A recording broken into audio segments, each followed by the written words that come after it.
Então, pessoal, vamos aos exercícios, né? Agora nós vamos ver como aplicar, né, todo esse conhecimento que a gente viu nesse bloco anterior sobre programas com repetições, né? As estruturas de repetições, né? Então, vamos lá. Então, primeiro exercíciozinho aqui, ó.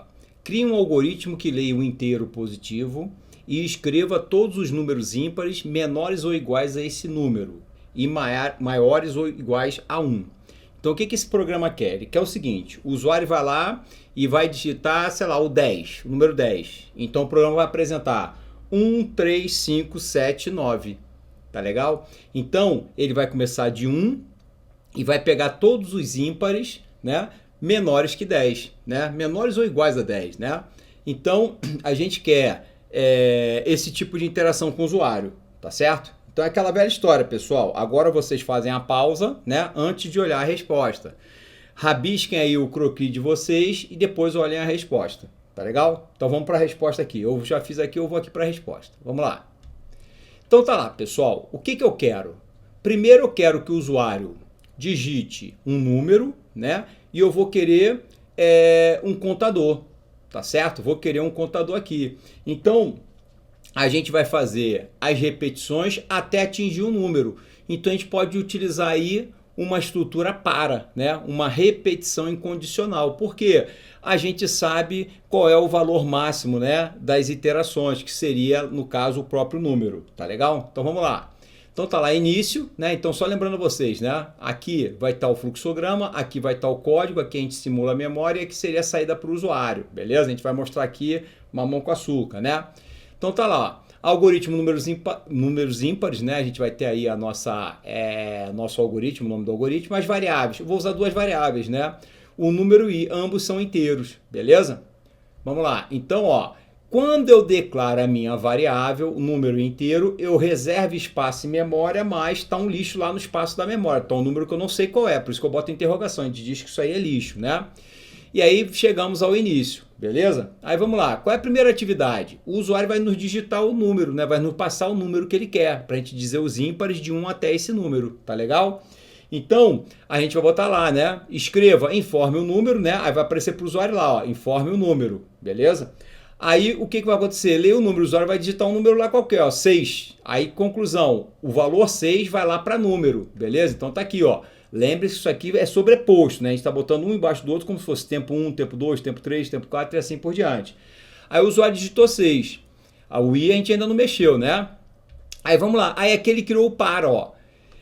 Para ir de 1 até número, com passo 1, ele vai fazer alguma coisa. Então vamos lá, para ir de 1 até número, passo 1, né? Ou seja, vai incrementar de 1 em 1, faça. Então, ó, agora eu atribuí aí o valor 1. Então eu vou lá na memória e digo, ó, já tem o i vale 1. Então já tem um valor para i, beleza? O que ele vai fazer?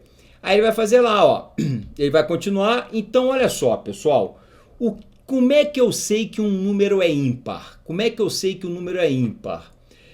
O número, quando ele é ímpar, o resto da divisão do número por 2 é diferente de 0. Então, 1 dividido por 2 dá resto 1, né? Porque não chega nem a ser dividido. 2 dividido por 2, o resto dá 0. 3 dividido por 2, resto 1.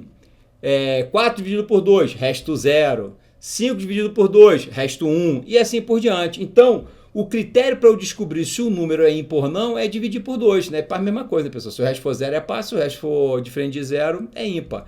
Então tá lá, se for verdadeiro, o que vai fazer? É sinal que o número é ímpar, né? Ó, se, ó, aqui, como a gente está usando linguagem algorítmica, eu boto o nome da função aqui em português, resto de i por 2, né? Diferente de 0. Só que nas linguagens de programação nós já vamos ter essa função pronta. Algumas linguagens usam mod, outras linguagens usam percent, beleza? Então vão ter vários. Como é que o algoritmo serve para qualquer linguagem, a gente não se prende a nome de funções aqui, beleza? A gente dá o nome que a gente quiser, desde que seja entendível, né?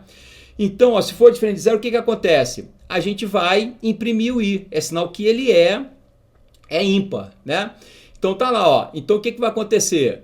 Aí, ó, 1 é ímpar. Por quê? Quando a gente colocou 1 aqui, ó, i de 1, então passou 1 aqui, ó. 1 dividido por 2 é diferente de 0? É diferente de 0. O resto é 1. Então, o i é ímpar. Ou seja, a gente está na passagem do 1, ó, porque o i a gente acabou de dizer que o i é 1, tá certo? Então tá lá, ó. Aí o que acontece? Depois disso, o que ele vai fazer, pessoal? Ele vai lá para o final, fim C, né? Vai para o fim C. Só que chegando no final do fim C, o que acontece? Tem um para, né? Então tem o para lá, ó. Então olha só, primeiro valor de I foi 1. 1 é ímpar, aí eu venho para o para. Para o que vai acontecer? O I vai para 2, ó. Eu incrementei o I porque ele vai fazer de 1 até 6. Até 6, tá? Então, fim para, ó. Aí vai para o 2. O 2, o resto de 2 por 2 é diferente de 0? Não. Aí o que acontece? Ele pula direto para o fim C, ó. É diferente de 2, o que acontece? Ó, tá aqui, ó. Ele vai e pula direto pro fim C, beleza? Aí o que acontece? Ele veio pro fim para, agora o que vai acontecer? A gente vai tentar o 3, ó, falso, né? Então só lembrando aqui, ó, se eu fizer o teste e der falso, ele pula a impressão, tá aqui, ó. 2 dividido por 2 é diferente de 0? Não, falso, então pula, ó, não imprime. Vamos ver aqui o que acontece, ó, o I tá valendo 2, né? 2 é dividido por 2? O resto é 0? Não. Então ele sai daqui, ó, C pula para o fim C. Então isso aqui, ó, pula para o fim C. Isso aqui é o fim C. Deu falso, ele pula para o fim C. Beleza, aí vai para o fim para. O que acontece? A gente vai para 3. Aí vamos fazer a mesma coisa, ó. 3 dividido por 2, o resto é diferente de 0? É 1. Então a gente vai imprimir 3, ó. Então a gente vai imprimir 3, né? 3 é ímpar. Aí o que acontece? Chegou aqui no fim para, vamos para 4. 4 é divisível por 3, ou seja, 4 dividido por 2 é diferente de 0? Não, né? A gente diz aqui, ó, resto da divisão, né? Resto da divisão é diferente de 0? Não. Então ele vai para o fim C, ó. Falso, ele vai para o fim C, ó. Ele pulou o I, ó. Aqui o I, o imprime I, né? Aqui é imprime I. Aqui é imprimir. Então, se der essa sentença for falsa, ele vai para o fim C, ó. Foi falso, ele vai para o fim C. É isso que está representando, ó. Foi para o fim C. 5. Aí o 5 vai aparecer, né? 5. O resto da divisão de 5 por 2 é 1. Então ele vai imprimir o 5. Então tá lá, imprime o 5. Aí vem o 6, beleza? Vem o 6, ó. O que acontece? Aqui é 6, número é 6, né? A gente viu que era 6. Então, de 1 até 6. Então, esse aqui é a última passada. E ele não vai imprimir. Por quê? 6 é divisível por 2. Então, ele não vai imprimir o 6, beleza? Aí, o que aconteceu? Acabou o para, ó. Já cheguei no 6, acabou o para. Aí, ele vai para o fim do programa. Tá certo? Tranquilo? Ó, só uma observação. Eu considerei nessa estrutura para que é inclusive 6. Eu vou testar inclusive o 6. Tem linguagens de programação que não é inclusive não, é até o número, mas exclui o número. Aí você tem que olhar como é que aquela linguagem de programação trabalha, porque aqui é linguagem algorítmica, a gente cria as regras e faz, tá?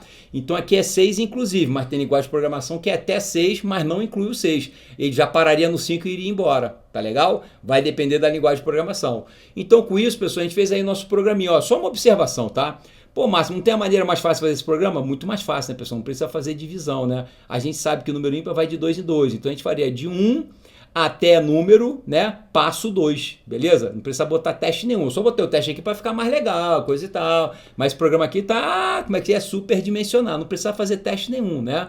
Uma outra maneira de resolver isso, ó, para aí de 1 até número, passo 2, fácil, e vai, né, imprimindo 1, 3, 5, 7, beleza? Então, aí é, né, só para a gente testar aqui um C dentro de um para, né? Porque a gente está engatinhando, tá legal? Mas tem maneiras mais fáceis de resolver o problema do que as maneiras que eu estou resolvendo. É só uma questão de didática, tá legal? Então, pessoal, com isso a gente fecha o primeiro exercício. Não percam os próximos. Até mais!